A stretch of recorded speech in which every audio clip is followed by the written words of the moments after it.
جو لوگ دنیا میں اللہ کے ذکر سے اعراض کرے گا، اللہ کی یاد سے اعراض کرے گا، منہ موڑ لے گا، اس کا دنیا میں انجام یہ ہے کہ ان کی روزی میں تنگی ہو جائے گی، ان کے گھروں میں برکت نہیں آئے گی۔ وَنَحْشُرُهُ يَوْمَ الْقِيَامَةِ أَعْمَىٰ، اور قیامت کے دن جب اسے اٹھایا جائے گا تو اندھا کر کے اٹھایا جائے گا، یعنی کسی نے کہا آنکھ ہی نہیں ہوگی یا پھر آنکھ ہوگی لیکن وہ دیکھنے سے محروم ہو جائیں گے، اللہ کے ذکر سے غافل ہو جائے گا۔ جو اللہ کے ذکر سے اعراض کرے گا، منہ موڑ لے گا، میرے بھائیوں، دنیا میں ان کے گھر میں روزی میں تنگی ہو جائے گی، برکت نہیں ہوں گی، اور قیامت کے دن جب اسے اٹھایا جائے گا تو اندھا کر کے اٹھایا جائے گا۔ قرآن کی آیت نازل ہوئی، تلیت ہذہ الآیہ عند النبی صلی اللہ علیہ وسلم، یا ایھا الناس کلوا مما فی الارض حلالا طیبا، اے لوگو، جو ہم نے تمہیں زمین میں رزق دیا ہے، جو ہم نے تمہیں اناج دیا ہے، جو ہم نے تمہیں زمین میں غلہ دیا ہے، ان میں سے پاکیزہ اور حلال مال کو کھاؤ، طیب مال کو کھاؤ، جو حلال ہے اور پاکیزہ ہے ان مالوں کو کھاؤ۔ مثلا کوئی بکرا حلال ہے لیکن ہم نے اس کو چرا کر لایا، وہ حلال تو ہے لیکن پاکیزہ نہیں ہے، حلال تو ہے لیکن طیب نہیں ہے، ہمارے لیے کھانا جائز نہیں ہے۔ ہاں، وہ بکرا حلال ہونا چاہیے اور حلال پیسے سے خریدا ہوا ہونا چاہیے، تب وہ حلال بھی ہوگا اور پاکیزہ بھی ہوگا۔ جب یہ آیت پڑھی گئی تو ایک صحابی کھڑے ہوئے، سعد ابن ابو وقاص، اور اللہ کے رسول سے کہا، اللہ کے رسول صلی اللہ علیہ وسلم، آپ ہمارے لیے دعا کر دیجئے۔ کیا دعا کیجئے؟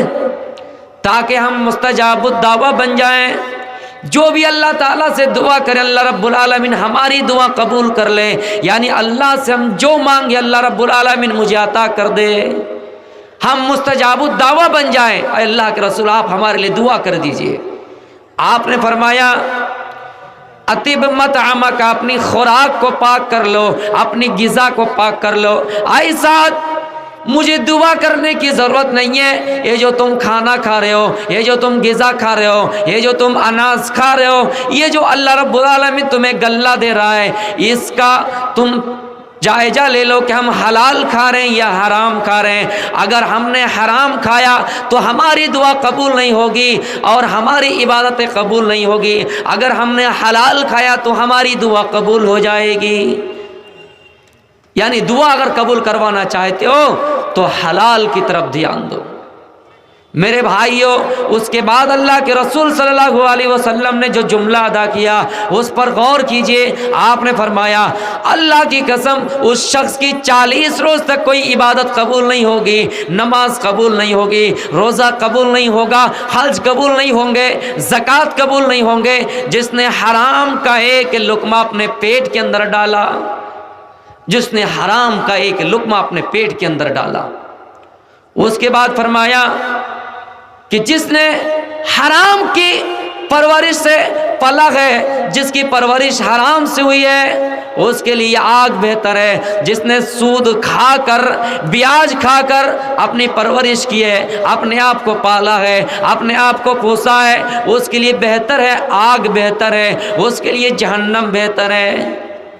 میرے پیارے ساتھیوں، اس آیت سے پتہ چلا کہ ہمیں اور آپ کو اگر دعا قبول کروانی ہے تو حلال کو اپنانا ہے، حرام سے بچنا ہے، ہماری دعا قبول ہو جائے گی۔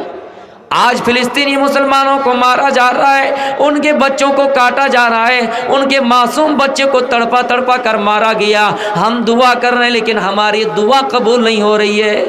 اس کی وجہ یہ ہے کہ ہم اور آپ، آج ہماری دعائیں قبول نہیں ہو رہی ہے، اس کی وجہ ہے کہ ہم نے حرام کو اپنا لیا ہے، حلال سے کوسوں دور چلے گئے۔ کیا کہ اللہ کے نبی نے، جس شخص نے حرام کا ایک لقمہ اپنے پیٹ کے اندر ڈالا، اس کی 40 روز تک کوئی عبادت قبول نہیں ہوگی۔ تو ہم اور آپ اللہ کے ذکر سے اعراض کر لیے ہیں، منہ موڑ لیے ہیں، جس کی وجہ سے ہماری دعا قبول نہیں ہو رہی ہے، روزی میں تنگی ہو رہی ہے، اور قیامت کے دن جب ہمیں اور آپ کو اٹھایا جائے گا تو اندھا کر کے اٹھایا جائے گا۔ تو میں نے تقریر کے شروع میں یہ کہا کہ ہم اور آپ دنیا کے پیچھے پڑھ کے اپنی آخرت کو نہ بھول جائیں۔ میرے بھائیوں، یہی وجہ ہے کہ مسلمان کے اوپر طرح طرح کے عذاب آ رہے ہیں۔ اور فتنہ ہمیں اور آپ کو دیکھنے کو مل رہا ہے۔ اللہ کے نبی صلی اللہ علیہ وسلم مدینے کے کسی ٹیلے پہ چڑھ جاتے ہیں، کسی پہاڑ پہ چڑھ جاتے ہیں اور چڑھ کر صحابہ سے کہتے ہیں، او میرے صحابہ حل ترون ما ارا، کیا میں وہ چیزیں دیکھ رہا ہوں جو تم دیکھ رہے ہو؟ یعنی کیا میں اس چیز کو دیکھ رہا ہوں جو تم دیکھ رہے ہو؟ یعنی میں جو دیکھ رہا ہوں کیا تم دیکھ رہے ہو؟ صحابہ نے کہا نا، صحابہ نے کہا لا، نہیں نہیں اے اللہ کے رسول ہم نہیں دیکھ رہے ہیں۔ آپ نے فرمایا، آئے میرے صحابہ، ان قریب میں فتنہ دیکھ رہا ہوں جو تمہارے گھروں میں داخل ہو رہے ہیں، ایسا فتنہ جو تمہارے گھروں میں بارش کے قطروں کی طرح داخل ہو رہے ہیں، بارش کے بوندوں کی طرح داخل ہو رہے ہیں۔ جس طرح بارش کے قطرے تمہارے گھروں میں داخل ہو رہے ہیں، بارش کی بوندیں تمہارے گھروں میں داخل ہو رہی ہے، جس سے بچنا مشکل ہے۔ آئے میرے صحابہ، تمہارے گھروں میں فتنہ داخل ہو رہا ہے، تم اس فتنے سے بچ نہیں سکتے ہو۔ میں دیکھ رہا ہوں تمہارے گھروں میں فتنہ داخل ہو رہا ہے۔ ہاں، اس فتنے کے آنے سے پہلے ہمیں اور آپ کو کیا کرنا ہوگا؟ مسلم شریف کی حدیث ہے، بادروا بالاعمال فتنا کقطع اللیل المظلم۔ اے مسلمانوں، اے میرے صحابہ، نیکیاں کرنے میں جلدی کرو، نماز پڑھنے میں جلدی کرو، روزہ رکھنے میں جلدی کرو، اچھائی کی طرف اپنا قدم آگے بڑھاؤ۔ ایسا فتنہ آ جائے گا، اس فتنے کے آنے سے پہلے نیکیاں کرنے میں جلدی کرو۔ جب وہ فتنہ آ جائے گا، اس کی پہچان کیا ہوگی؟ اس کی علامت کیا ہوگی؟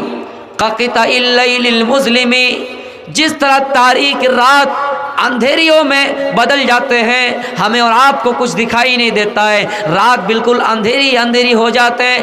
آسمان کی طرف دیکھتے ہیں تو ہمیں کچھ نظر نہیں آتا ہے، زمین میں دیکھتے ہیں تو چاروں طرف اندھیرا ہی اندھیرا ہے۔ میرے بھائیوں، جب وہ فتنہ آ جائے گا تو ہمیں اچھائی کا راستہ پتہ نہیں چلے گا، ہمیں برائی کا راستہ پتہ نہیں چلے گا، ہم اچھائی کے راستوں سے کوسوں دور چلے جائیں گے، ہمیں نماز کا طریقہ پتہ نہیں ہوگا، ہمیں روزہ کا راستہ دکھائی نہیں دے گا، ہمیں اچھائی کی راہ دکھائی نہیں دیں گے۔ جب وہ فتنہ آ جائے گا تو ہم گمراہ ہو جائیں گے۔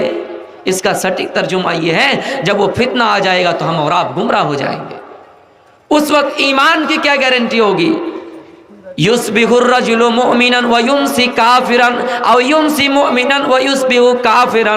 اس وقت ایمان کی گارنٹی، ایمان کی ویلیڈی اتنا ہوگا کہ آدمی صبح کو مومن ہوگا تو شام ہوتے ہوتے کافر ہو جائے گا، اور شام کو مومن ہوگا تو صبح ہوتے ہوتے کافر ہو جائے گا۔ یعنی یہ ایک انسان سچی نیت سے توبہ کرے گا کہ ہم صبح کے بعد سے کوئی برائی نہیں کریں گے، صبح کے بعد سے پکا سچا مومن بنے رہیں گے، لیکن شام ہوتے ہوتے ان کا ایمان بدل جائے گا، ان کی دل کی دنیا بدل جائیں گے، پھر شام کو ارادہ کرے گا صبح ہوتے ہوتے بدل جائیں گے۔